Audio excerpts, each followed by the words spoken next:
یہ فرمائیے گا کہ آج صدر مملکت نے خطاب کیا اور بڑا مفصل خطاب تھا جس میں بہت سی چیزوں کا انہوں نے احاطہ کیا، لیکن میرا خیال یہ ہے کہ اس میں سب سے مزیدار بات یہ تھی کہ انہوں نے اپوزیشن کو یہ مشورہ دیا کہ وہ ذاتی مفاد کے بجائے قومی مفاد کو ترجیح دیں۔ آپ کے خیال میں اپوزیشن کو مشورہ سمجھ بھی آیا یا نہیں آیا؟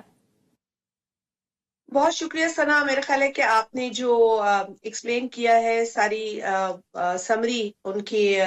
خطاب کی وہ بالکل اپروپریٹ تھی، اور جو آپ کہہ رہی ہیں کہ صدر مملکت جناب آصف علی زرداری صاحب نے اپوزیشن کو مشورہ دیا ہے اپنی تقریر میں، اپنے خطاب میں سمجھتی ہوں کہ انہوں نے ہر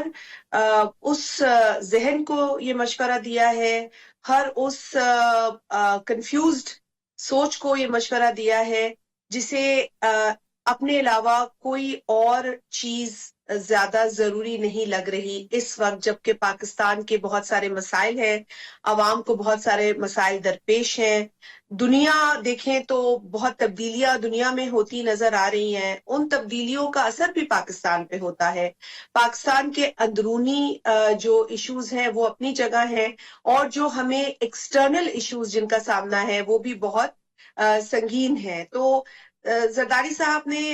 میں سمجھتی ہوں کہ یہ پازیٹیو میسج جو دیا ہے وہ ہر اس شخص کے لیے، اب اس میں اپوزیشن شامل ہو سکتی ہے کیونکہ آج جو اپوزیشن بیہیو کر رہی تھی، جو نان سیریس ایٹیٹیوڈ تھا، اس سے یہ لگ رہا تھا کہ انہیں پاکستان کے مسائل سے، لوگوں کے مسائل سے کوئی ان کا واسطہ نہیں ہے، اس سے کوئی غرض نہیں ہے۔ آج جو دلچسپ بات تھی وہ یہ تھی کہ صدر مملکت جناب آصف علی زرداری صاحب پاکستان کے وہ پہلے واحد صدر ہے، سویلین صدر، جنہوں نے 8ویں مرتبہ مشترکہ پارلیمانی اجلاس سے خطاب کیا،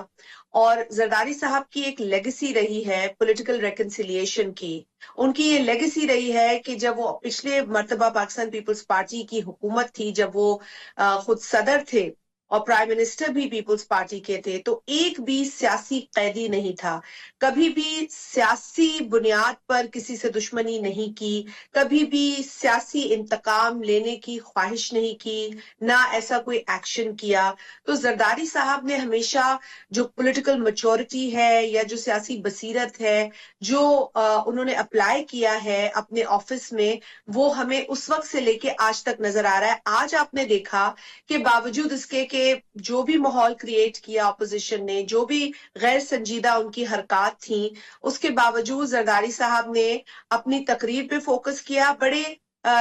جو ہے کاملی انہوں نے، یقیناً ایک ڈرافٹ ہوتا ہے، اسپیچ کے پوائنٹس لکھے جاتے ہیں، صدر ہے پاکستان کے، ان کو ایک ٹائم کے اندر اپنی بات کرنی ہے، اور ہر بات کو وہ پہلے ہی جو ہے اس کو اسیس کر کے بات کرتے ہیں کہ جی میں نے اس موضوع کو بھی کور کرنا ہے، اس موضوع کو بھی کور کرنا ہے۔ تو وہ ساری ایک مفصل تقریر جو انہوں نے سنائی، یا ہمارے ساتھ ان کی جو ان کا خطاب ہم نے سنا، وہ میں سمجھتی ہوں کہ وہ اس بات کی عکاسی کر رہا تھا کہ بطور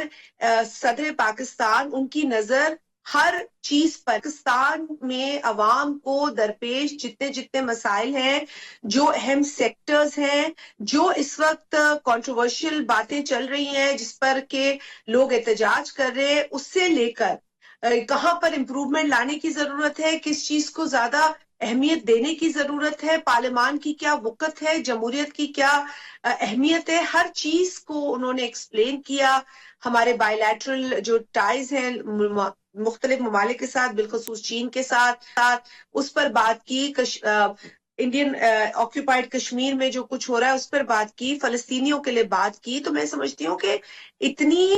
مفصل تقریر کاش کے اپوزیشن اپنا احتجاج کرتی رہتی لیکن سن ضرور لیتی، کیونکہ وہ پاکستان کے صدر ہیں، اور وہ جو بات کر رہے تھے وہ ایک ان کی اپنی ایک لیگیسی ہے۔ وہ جو 5 برس پہلے آفس میں رہے تو اس وقت بھی اپنے سیاسی مخالفین کو انہوں نے موقع نہیں دیا تنقید کا، کیونکہ وہ ہمیشہ ویلکم کرتے تھے کسی بھی سوچ ایڈوائس کو، کسی کی بھی سوچ کو، اور وہ کہتے تھے سب کو ساتھ لے کر چلو۔ تو یہ اس اپوزیشن نے، میرا خیال ہے کہ